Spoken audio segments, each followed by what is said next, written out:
Tank open करेंगे, उसके बाद आपको बताएंगे इस बाइक के अंदर प्रॉब्लम क्या है। आप यहाँ पे देखिए इस बाइक का हमने स्पार्क प्लग ओपन कर लिया है और इस बाइक का जो इसका पॉइंट आप देखिए कितना ज्यादा ब्लैक है, जबकि ये रेड रहना चाहिए, जलना चाहिए। देखिए कितना ज्यादा ब्लैक है। इस ब्लैक जो हो रहा है सिर्फ और सिर्फ बाइक का पेट्रोल ज्यादा पी रहा है, इसके प्लग जो है सो जल नहीं पा रहा है और ये बाइक का प्लग जो है सो ब्लैक पर रहा है।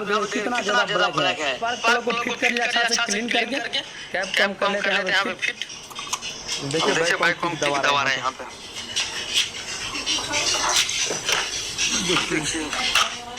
कैसे हम बाइक को दबा रहे हैं, क्योंकि मैं थोड़ा भी दम नहीं दे रहा तो बाइक नीचे चला जाता है।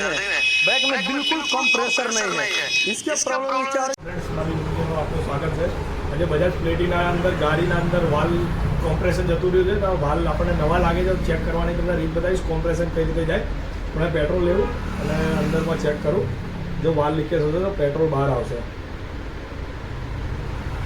વાલ ચેક કરવાની એકદમ સરળ રીત છે। તમને મારો વિડીયો સારો લાગે લાઈક કરો, શેર કરો, સબસ્ક્રાઈબ કરવાનું ભૂલતા નહીં।